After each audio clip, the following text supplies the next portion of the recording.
नमस्कार दोस्तों, जय माता दी, जय गुरु जी। कैसे हैं आप सब लोग? कैसा है मेरा यूट्यूब का परिवार? आशा करती हूँ आप सभी लोग बहुत अच्छे होंगे और खुशहाल होंगे, अपनी ज़िंदगी में उन्नति कर रहे होंगे। आज बात करेंगे जो कि चल रहे हैं पितृपक्ष। पितृपक्ष में आने वाली अमावस के बारे में हम जानेंगे कि पितृपक्ष की अमावस क्यों इतनी इम्पोर्टेंट है और क्यों हमें मनानी चाहिए। सबसे पहले आज मैं बात करूंगी कि आइए जाने कैसे पता चलता है कि हमारे पितृ हमसे खुश हैं या हमारे पितृ हमसे रुष्ट हैं। तो इसके बारे में हम इस प्रकार से जानकारी प्राप्त कर सकते हैं। अगर आपका किसी भी समाज में मान सम्मान आपको नहीं मिल रहा, आपके काम नहीं बन रहे, आपके घर में आपके बच्चों की शादियां नहीं हो रही, बहुत साल हो गए घर में बच्चे नहीं हो रहे, बहुत उन्नति कर रहे हैं, बहुत तरक्की कर रहे हैं, लेकिन फिर भी खुशहाल नहीं है, आपका परिवार आगे नहीं बढ़ रहा, ग्रोथ नहीं कर पा रहा, कहीं ना कहीं आपकी सक्सेस रुक रही है, आपको बढ़ोतरी नहीं मिल पा रही, तो इन सब चीज़ों से आप जान सकते हैं कि आपके पितृ रुष्ट हैं। तो अब हम बात करेंगे कि कैसे पितृ को हम कैसे अपने पितरों को खुश कर सकते हैं। देखिए, पितरों को खुश करने का सबसे एक ही तरीका है।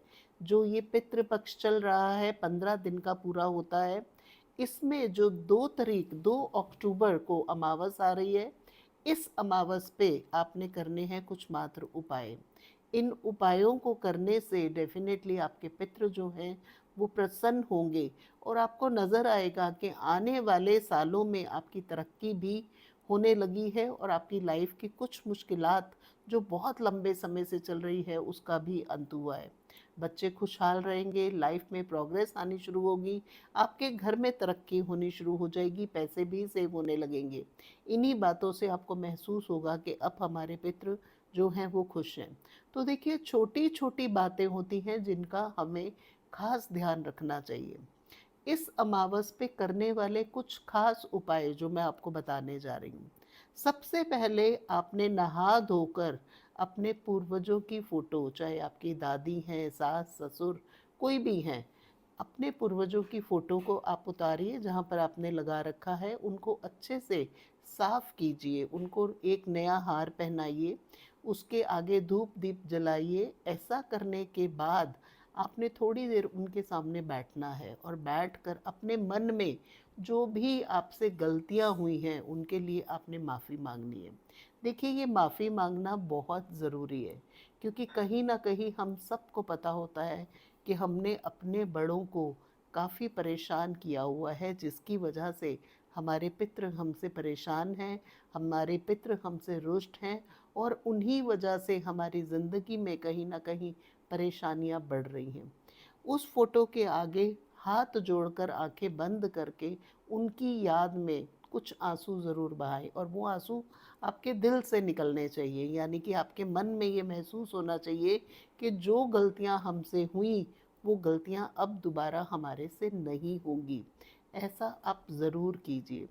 उसके बाद आपने वहाँ पर बैठकर अपने मन ही मन में उनसे माफ़ी मांगने के बाद ये भी कहना है कि जो भी मेरे काम रुके हैं, उन कामों में जो भी बाधा आ रही है उनको आप दूर करें, क्योंकि सिर्फ आप ही हैं जो हमारे को आशीर्वाद दे सकते हैं। देखिए, पितृ पक्ष के अंदर पूरे जो ये 15 दिन होते हैं, अगर आपको ये पता है कि कौन सी तारीख को हमारे पूर्वज स्वर्ग सिधारे हैं, तो आप उस दिन पे उनका श्राद्ध ज़रूर करें। किसी कारणवश अगर आप उस दिन नहीं कर सकते, तो आपने पितृपक्ष की अमावस पर ये करना है। आपने थोड़ी सी कुशा लेकर आनी है, जिसको घास कहा जाता है। कुशा की अंगूठी बनाकर आपने अपने हाथ में थोड़ी देर के लिए बांधनी है और हाथ जोड़कर अपने पितरों की तस्वीर के आगे आपने अपनी जो गलतियां हैं उसकी माफ़ी मांगनी है और जो आपकी इच्छा है उसको रखना है। उसके अलावा आपने एक लोटे पानी में थोड़े से काले तिल डालने हैं, और तिल डालने के बाद एक परात या एक भगोना, एक पतीला रख लीजिए और आपने जैसे सीधे हाथ में आपने लोटा पकड़ा और आपने उल्टे हाथ में अपने अंगूठे के ऊपर से डालते हुए जल डालना है और मन मन में ये संकल्प करना है कि ये जो जल है ये हमारे पितरों को जा रहा है। अंगूठे के माध्यम से वो जो जल है वो पतीले में गिरना चाहिए और इसके बाद आपने अपने मन ही मन में उनसे माफ़ी मांगते हुए जल अर्पित करना है। आप ध्यान से समझिए, जो हम अपने पितरों को दे रहे हैं वो उनको किस प्रकार मिलता है। देखिए, सबको पता है कि जल के 3 तरीके होते हैं पहुँचने के। एक जल, एक जो वाष्प बन के यानी कि आसमान के ऊपर गैस बनकर चला जाता है वो, और दूसरा बर्फ़। जब हम पितरों को जल अर्पित कर रहे हैं तो वो कहीं न कहीं वाष्प बनकर ऊपर चला जाता है और वो पितरों को मिलता है।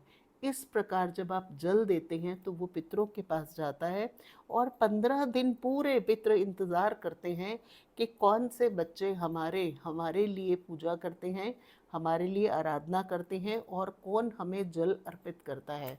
क्योंकि पितृ सिर्फ जल ही लेते हैं, पितृ सिर्फ जल ही ग्रहण करते हैं।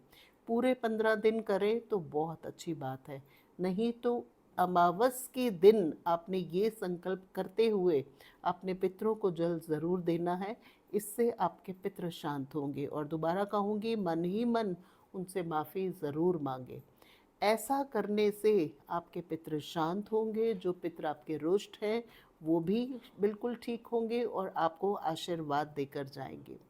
तो आशा करती हूँ आप सभी लोग, जिन लोगों को भी ये महसूस होता है कि हमारे पितृ रुष्ट है, या जो लोग चाहते हैं अपने पितरों का आशीर्वाद ज़्यादा से ज़्यादा प्राप्त करना, इस बार ये उपाय ज़रूर करेंगे और पितरों का आशीर्वाद ज़रूर प्राप्त करेंगे। तो चलिए, इसी के साथ आज का वीडियो हम ख़त्म करते हैं। अगली वीडियो में मैं आप सभी लोगों के लिए कुछ नए उपाय लेकर आऊँगी, कुछ नई बातों के साथ आपके साथ दोबारा जुड़ूंगी। तब तक के लिए जय माता दी, जय गुरु जी।